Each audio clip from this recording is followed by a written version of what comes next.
We skipped our daughter's law school graduation to support our son's YouTube dream, thinking she'd understand. 5 years later, she treated us like strangers. I have 2 kids, my son Milo and my daughter Hannah. They could not be more different. Hannah has always been the steady one, the kid who color-coded her notes, knew her deadlines months in advance, and never needed reminding to study. She was the first in our family to even think about law school. From the time she was 12, she'd argue about curfew like she was in a courtroom, citing precedent from last weekend. Milo, on the other hand, came out of the womb holding a camera. Not literally, obviously, but it felt like it. He was always filming something, editing videos at 2 a.m., talking about niche audiences and algorithms and creators I'd never heard of. Where Hannah's world was textbooks and internships, Milos was thumbnails and engagement rates. I used to tell myself I was a fair parent, strict sometimes, yes, but fair. I really believed that. Now, I'm not sure. For years, I thought I had a pretty good relationship with both kids. Hannah called every few days during undergrad, sending me screenshots of her grades and silly memes in between. Milo would drag me into his latest idea for a video, asking me to taste test something on camera or pretend to walk past in the background. I didn't realize, back then, how differently I treated them. If Milo had a minor upload go wrong, we'd sit at the table and talk it through, encourage him, and brainstorm video ideas. If Hannah got a 92 instead of a 98, he'd say, "Still an A, you'll be fine," and move on. I assumed she didn't need the same level of emotional support. She looked so capable that I forgot she was still just a kid. I haven't spoken to Hannah properly in over 5 years. Writing that out makes my chest hurt. She used to send me voice notes of her walk home from the library. We'd talk about her professors, the cases she was reading, and the fact that her classmates all seemed to come from families who already had lawyers. Then one day, it all just stopped. I kept telling myself she was just busy. Law school is intense, right? Long hours, big exams. It felt reasonable until it didn't. Now, looking back, I know exactly when everything broke. The weekend, we didn't show up to her law school graduation. Before anyone jumps in with, "How could you?" I need to explain what that weekend looked like from where we were standing. Both of our kids had huge milestones at the same time. Hannah was graduating from one of the top law schools in the country. She'd worked herself into the ground for it, clerkships, law review, moot court, all of it. She was the first person in our entire extended family to become a lawyer. People were flying in. My sister had already bought a dress. Milo, that same weekend, had been invited to speak on a panel at a massive creator conference. Not just any panel, either. Had been nominated for some breakout storyteller award, and one of the big networks that manages creators in his niche had reached out. They wanted to meet him in person, talk about sponsorships, and maybe sign him. For him, this wasn't just another video. It was the first time the online world Head poured himself into was treating him like a serious professional. His manager told us, having your family there could be powerful for your brand, your story. When we realized the dates were the same, my stomach dropped. At first, we did the obvious mental math. Law school graduation is important, but Hannah was already in. She'd already done the hard part. The ceremony, we told ourselves, was symbolic. She'd have her degree, whether we sat in that stadium or not. Milo, on the other hand, was balancing his entire future on this fragile, risky career choice. He didn't have a guaranteed salary or a clear ladder to climb. Everything rode on momentum, connections, and timing. It felt as if we didn't show up, we'd be letting him fall alone on a tightrope we'd already doubted 100 times. Daniel, my husband, and I went in circles about it for days. We considered splitting up. One of us is flying to Hannah's city, the other is going with Milo to Los Angeles for the conference. But Milos' event was a 3-day thing. Head made it weirdly clear that having both of us there mattered to him. "I know you guys don't really get this world," he said, "but it would mean a lot if, just this once, you showed up like you do for real jobs." That line should have hit me harder than it did. We also knew Hannah's graduation day schedule was rigid. Tickets were limited, security was tight. The law school had sent an entire booklet outlining approved guests, parking zones, everything. Logistically, it would have been a nightmare to hop between cities. In the end, we told ourselves what we needed to hear. Milo needed us more. Hannah would understand. She'd always been the independent one, the grown-up kid, the one we didn't have to worry about. When we called Hannah to tell her, she went very quiet. I remember sitting at the kitchen table, my nails digging into the wood, watching Daniel try to find the right words. "Hannah, sweetheart, there's a conflict," he began. "Milos got this huge opportunity, this conference, and he's being featured, There was a long pause on the other end. "So you're not coming?" she said. Her voice didn't crack. It didn't rise. It was flat. I jumped in. "Well, celebrate big when you're home. We can fly out after the weekend, or you can come here. Well, make it special. You know how proud we are of you, right?" She was silent for a second. Then she said, "I get it. You should go where you think you're needed." I remember hanging up and turning to Daniel. "She's so mature," I said. "She understands." I replay that sentence in my head now and want to crawl out of my skin. The day of her graduation, we were sitting in a dark conference hall while Milo sat on stage, lights on his face, thousands of people cheering.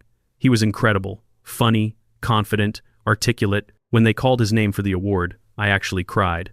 After the panel, we went with him to a rooftop party overlooking the city. His manager introduced us to brand reps. People shook our hands, told us how talented he was. Someone said, "You must be so proud. It's brave to support a career like this instead of forcing him into something safe like law or finance."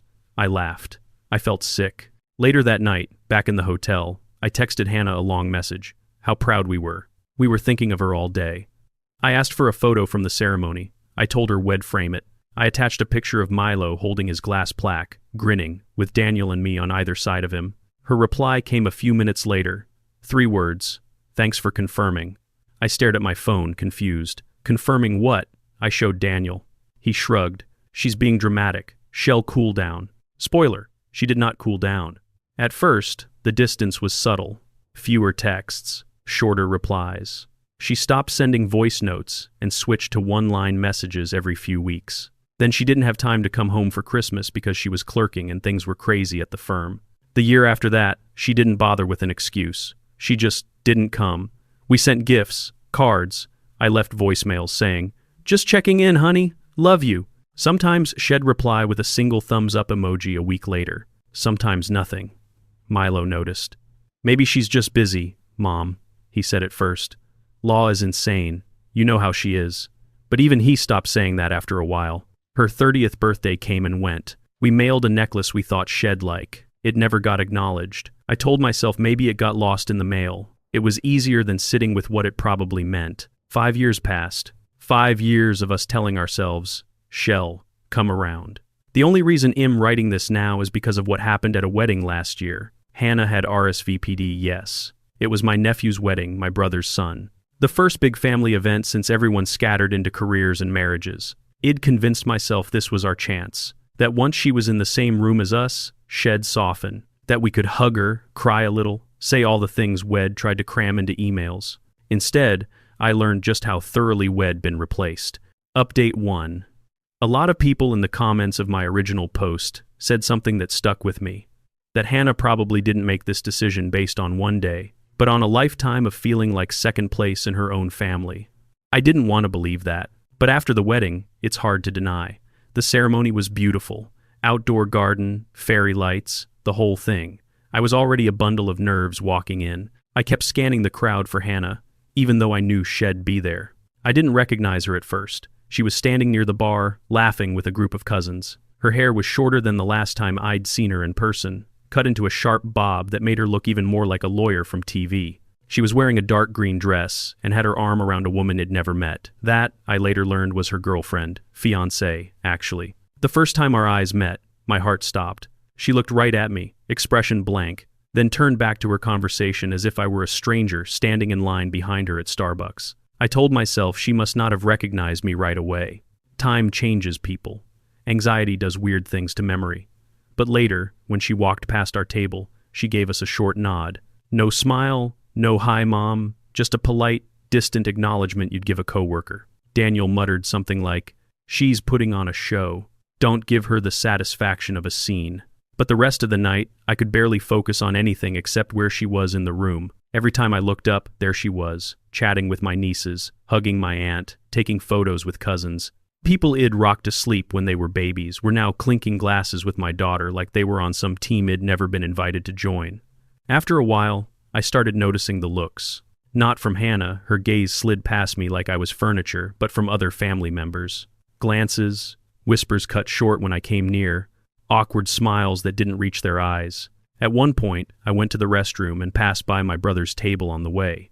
I heard him say, "Lo, I still can't believe they skipped her graduation for some internet thing. He didn't know I was within earshot. That's when it clicked. Everyone knew. Maybe not every detail, but enough. Enough to have an opinion anyway. And it was very clear which side they were on. Milo heard it too. He found me near the back patio a little later. "You okay?" he asked. His voice was tentative in a way that made him sound much younger than he is.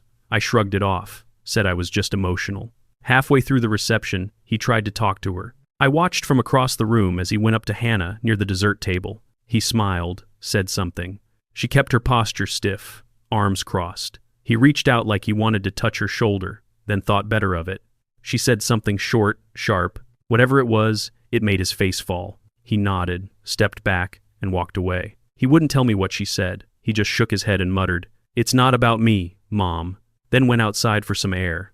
Later, as the night wound down, Hannah and her fiancé sat at a table across from ours. They looked happy, relaxed, laughing with the people around them. Every once in a while, her fiancé's eyes would flick toward us.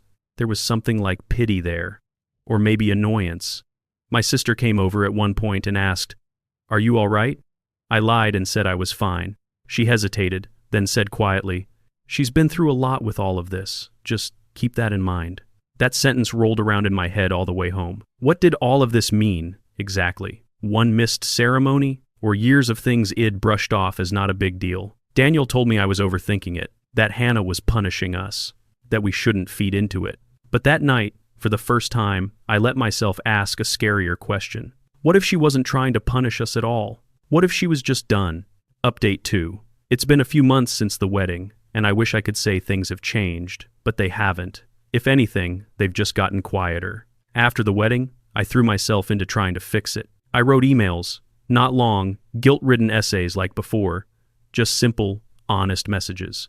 I told her I was glad to see her, that she looked happy. I'd love to meet her fiancé someday, if she ever feels comfortable.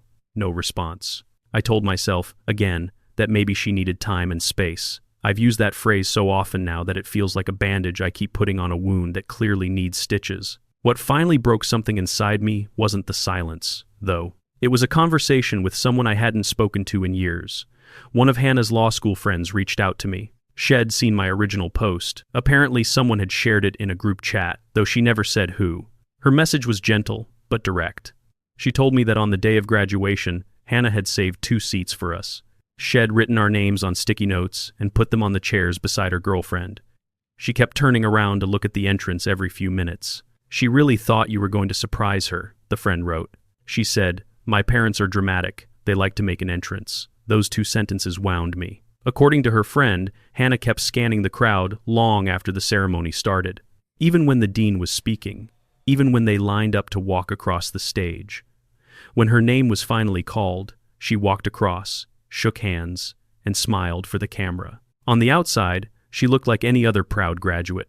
But when she went back to her seat and saw the 2 empty chairs beside her, she just sat down very quietly. Her friend said she didn't cry, didn't make a scene. She just folded the sticky notes with our names on them into tiny squares and held them in her fist for the rest of the ceremony. Afterwards, everyone else was taking pictures with their families. Parents were lifting kids in the air, siblings cheering, partners kissing. Hannah stood with her girlfriend and that one friend, smiling stiffly for photos. Her friend told me. She kept saying, "It's fine, they're with Milo, it's important. It's not a big deal." But she didn't really look like she believed it. I had spent years telling myself that maybe it hadn't hurt her as much as I feared. That maybe the distance was about something else. Hearing that story ripped that lie apart. It wasn't just that we didn't show up. It was that she fully expected us to. We had made her believe we'd be there for her, no matter what. Then we proved, in one very public moment, that we wouldn't. Around the same time, Milo's world started shifting too. For a while, his channel was doing great. He got sponsorships, his views climbed, and he moved into a small studio space with other creators. We told ourselves that meant we'd made the right call. Then the algorithm changed, or the niche shifted, or something. I don't really understand it. All I know is that one day, he went from "I'm so booked I barely sleep" to "I don't know if I can pay rent next month." He never said it outright, but I could feel the shame coming off him in waves. He stopped vlogging as much. He started talking about maybe going back to school, maybe getting a real job for a while. The same relatives who used to call him brave started asking him if he'd thought about something more stable. One night, I found him at our kitchen table watching old videos of Hannah's moot court competitions. "Do you ever wish you'd gone to stuff like this more?" he asked quietly, not looking at me. "We went to a lot of your things," I said, like an idiot. "I meant hers," he replied. That was the first time I heard him say it out loud, that he felt guilty. That in some twisted way, he thought our absence from her life was his fault. "It's not, Milo," I told him. "We made that choice. Not you." He shrugged. "Yeah, but if I hadn't needed you there, maybe Shed still talk to you." I didn't have an answer. Because the truth is ugly. We didn't just choose one kid's event over another's. We chose one kid's feelings over another's. And Hannah has paid for that decision every day since. We found out through a cousin's Instagram that Hannah got engaged recently. There was a photo of her on a cliff somewhere, ring on her finger, her fiancé kissing her cheek. The caption was something like, "She said yes to forever." She looked peaceful, older, stronger, surrounded by people who clearly adore her. We weren't there. We didn't even know it was happening. After I saw the photo, I wrote her one last message. I didn't beg. I didn't try to explain. I just said, "I saw the news. I'm happy for you. I'm so proud of the woman you are. I'm sorry we hurt you. I hope your life is full of people who always show up."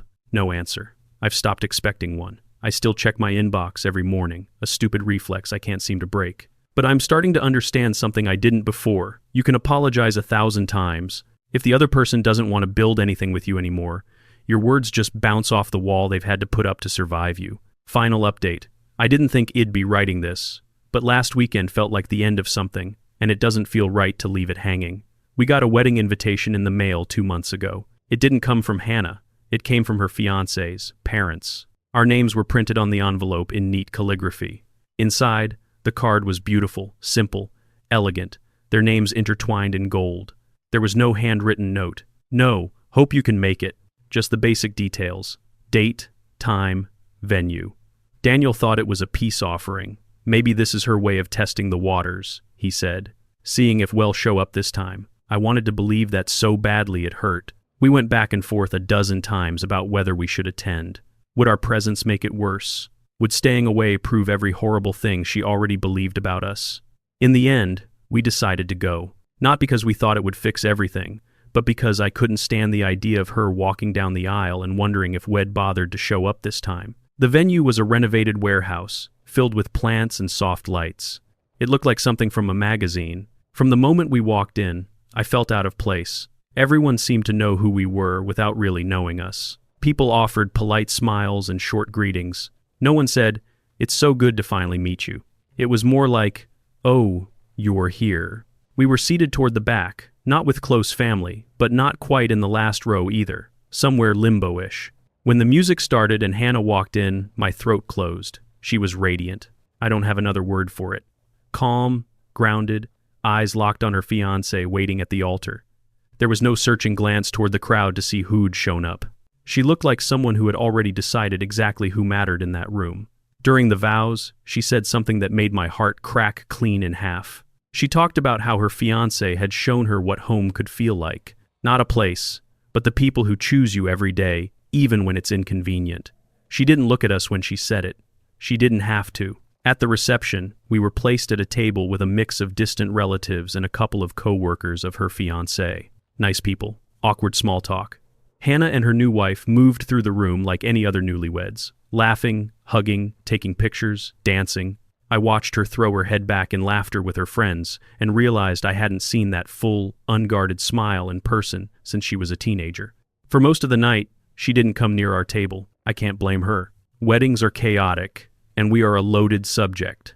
Toward the end of the evening, after the dances and speeches and cake, she finally walked over. My heart was punching the inside of my ribs so hard I thought I might be sick. She didn't sit down. She stood beside the table, hands folded in front of her, her wedding band catching the light. "Thank you for coming," she said. Her tone was polite, neutral. "You look beautiful," I blurted out. "We're so proud of you." "Truly," she nodded.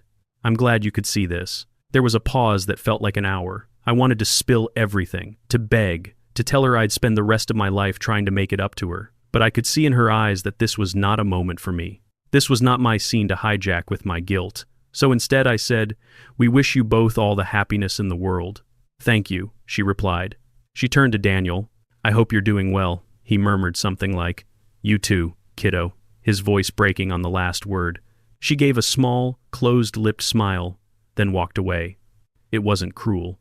It wasn't dramatic. It was final. On the ride home, neither of us spoke for a long time. The hum of the highway filled the silence. Finally, Daniel said, "That's it, isn't it?" I knew what he meant. There's no big reconciliation coming. No dramatic Hallmark moment where she runs into our arms and says she forgives us. We missed one of the biggest days of her life. We showed her who we were when she needed us most. She believed us, and she built a life without us. The next morning, we found a small envelope taped to our front door. It was from the wedding coordinator, delivering thank you cards to guests who'd left early. Inside was a simple card with a printed note from the couple. At the bottom, there was one handwritten line in Hannah's careful script. "Thank you for coming. I hope you both find your peace too." I cried harder reading that one sentence than I have in years. Not because it was harsh, but because she wasn't cursing us. She wasn't begging us to try again. She was releasing us, letting go of the version of us Shed spent years hoping we might become. Since then, I've stopped telling myself the story that time will fix it. Sometimes there is no fix. There is only the damage and what you do with the knowledge that you caused it. Our younger son, Milo, is doing okay now. He picked up a part-time job, shifted his niche a bit, and found a healthier balance between creating and living. He still carries his own guilt quietly, but he talks about therapy now, about not wanting to repeat our patterns if he ever has kids. Our job now is not to use him as a bridge back to his sister, or as a way to feel better about ourselves. Our job is to show up, at the small stuff and the big stuff, to sit in ugly conversations without trying to make ourselves the victims. I don't know if Hannah will ever want anything more from us than what she offered at that wedding: polite distance, a closed chapter. But I do know this. We taught her, the hard way, what it feels like when the people who are supposed to show up decide something else is more important. She learned from that, and she chose differently for herself. I can't be mad about that. I can only be grateful that she's surrounded by people who looked at her and said, "You are worth being inconvenienced for," and then proved it. I will always love her, even if I never again hear her call me mom without a wall between us. And maybe that's the quiet truth no one puts in the fairy tale version of parenting. You can love your child with your whole heart and still be the reason they're better off without you.